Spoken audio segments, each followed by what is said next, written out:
Stay tuned for scenes from the next Party of 5. If you're missing baseball, and who isn't these days, hurry into McDonald's now for the hottest video value in town.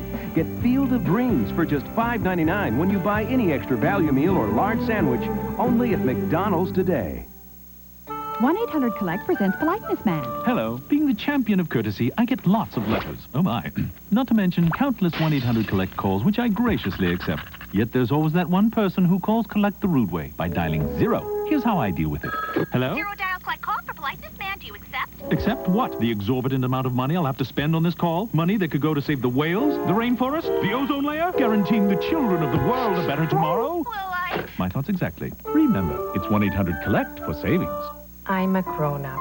I know I need a nutritious breakfast, but a tiny magic voice inside me says, oh, frosting! I think fat and salt are a big no-no. I know, go for taste! Relax. With Kellogg's Frosted Mini Wheats, you can have it both ways. For the adult in you, whole grain wheat, 98% fat-free, no salt added. For the kid in you, lightly frosted, great taste. I know what always gets a gold star from me. The frosting! The makers of Children's Tylenol Cold know kids have all kinds of colds. My nose gets so stuffy. My throat's on fire. That's an egg on my hand because my fever's so hot. It's like the worst cough you ever heard. Drip, drip, drip.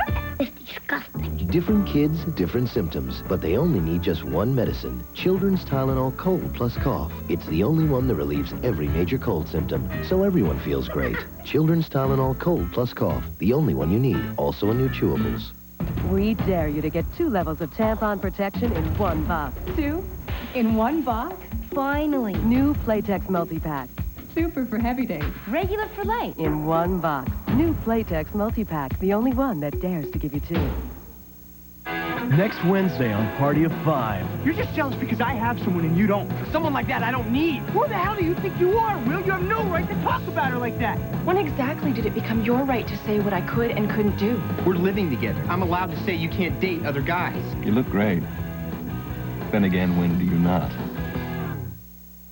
Thursday, when Gina gives Martin a whole new image, it makes him a star. You made somebody who's already annoying more annoying? Martin, then move over, Sinatra. Kyle's making his singing debut. I embrace a song like I embrace a woman. So that's what?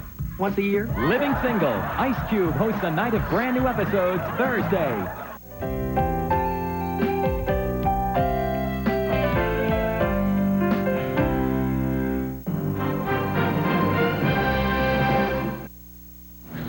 Coming up next on the news at 10, the solicitor backs off. Sergio Franco is apparently off the hook tonight. And a cop gets busted for DUI. The story's next on the news at 10.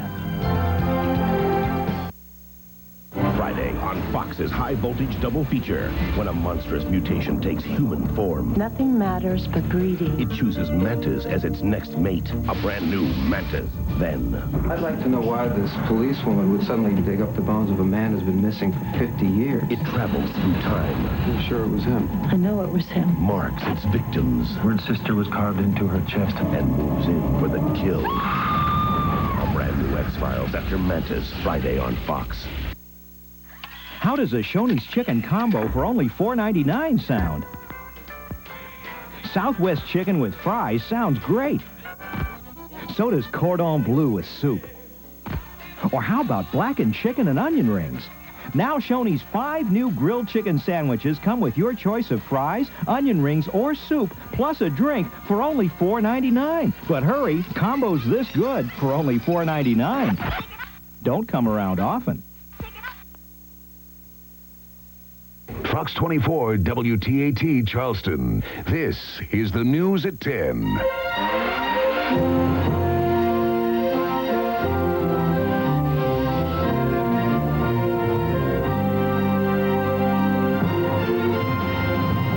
He's been accused of brutally murdering his wife, Rosemary, but tonight, Sergio Franco is a free man. Good evening, I'm Carolyn Murray. And I'm Bob Knowles. We'll have the very latest on the Sergio Franco case, the surprising turn it took today, and more on the water problem in Georgetown. But first, something that's affecting all of us here in the Low Country, it's the cold weather. That's right. Right now, let's check in with Keith Nichols to find out about these very cool temperatures. Keith? Thanks, Caroline. Good evening, everybody. Indeed, the coldest air of the year settling in over the low country. In fact, this will probably be the first night below freezing in the Charleston area since February 27th of last year. Now, here's what we expect for tonight statewide. About 28 degrees in the city. As you go back, Somerville, Walterboro, points west of Highway 17A, look for temperatures in the 23 to 25 degree range. So protect those pipes, pets, and plants indoors tonight. But below freezing all the way across and extremely cold in the upstate. Greenville looking for a low tonight of 13 degrees. In addition, it looks like some freezing rain and sleet may start in the state sometime late tomorrow afternoon. Don't think it's going to make it here, but it's still very tricky at this point in time. We'll keep a closer look on that and talk more about that in the weather in just a little while. Guys?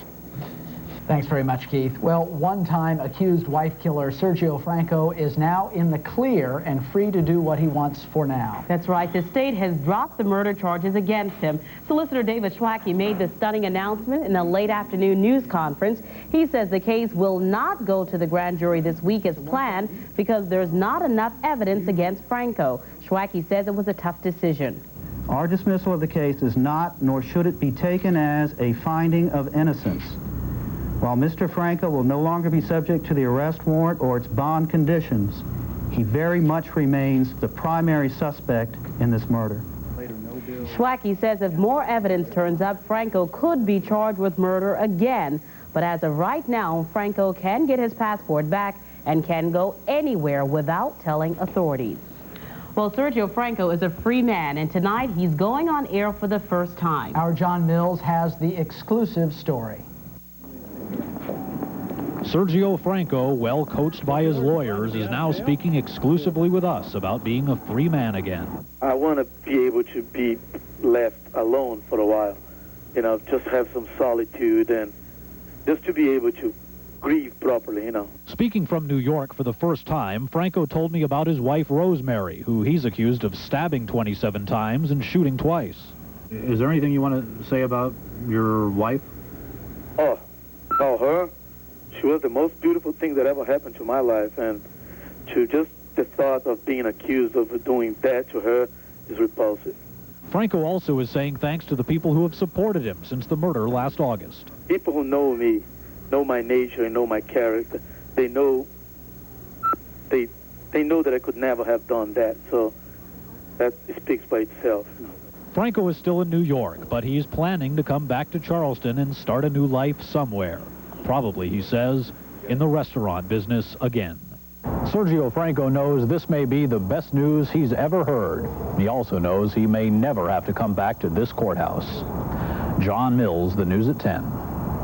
Now, Assistant Solicitor Spence Roddy flew to Pittsburgh today to give the news to Rosemary Franco's family in person. We tried to contact her family tonight. Our calls were not returned. A big reason Sergio Franco is free is his lawyer, Andy Savage. Savage came to our newsroom when he heard the solicitor's announcement. I spoke with him about Sergio Franco being off the hook for now. What do you think of the fact that the solicitor said, I'm not going to take it to trial now, but I reserve the right to do it later on? Well, I think what the solicitor was saying is that their evaluation of the case at this point leads to the conclusion that they don't have evidence to go to trial. I'm sure that the solicitor and the police department will continue to pursue this case and hopefully find the killer of Rosemary. That's what we've been asking them to do from the beginning. You're saying that there's no way Sergio Franco murdered his wife? Absolutely, unequivocally, we said that from day one. We knew where he was that day. We knew how strong his alibi was. We knew the people he was with, where he had been. We have cash receipts for the stores he was in that day. Certainly, he did not do that. Savage also says Franco did not hire anyone to kill his wife and does not know who committed the murder of Rosemary Franco. Franco is expected back in Charleston tomorrow. And in other news tonight, Georgetown residents are still not supposed to drink their water. Or even to use it to cook. This because 15,000 gallons of contaminated water leaked from the Georgetown steel mill into the town's main water supply. Georgetown has been without drinking water since around 11 this morning. 2 people were taken to the hospital earlier today after being exposed to the water. Now, officials are manning a command post to warn people of potentially dangerous chemicals involved. Here's what an official with the health department told us. There's a potential skin irritant if people are bathing.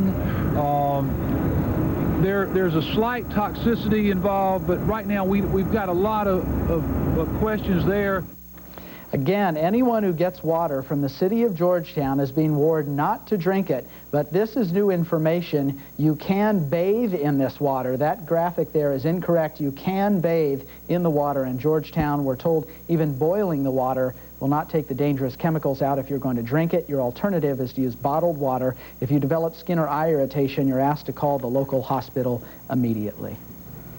And a late-night one-car accident on Johns Island is turning out to be a criminal case involving a police officer. A Charleston County Sheriff's deputy is charged with drunk driving, and his career is in jeopardy. The car is totaled, smashed against a tree. The driver in the hospital charged with drunk driving. The twist? The driver, Sam Coaxum, is a Charleston County Sheriff's deputy charged with DUI. The Highway Patrol is handling the case. They say Coaxum refused a breathalyzer test, but is charged with DUI based on how he smelled and behaved. Was the drunk driving charge based upon the strong odor of alcohol and what the trooper saw of him? Yes, sir. What, did he see any bottles or containers for alcohol?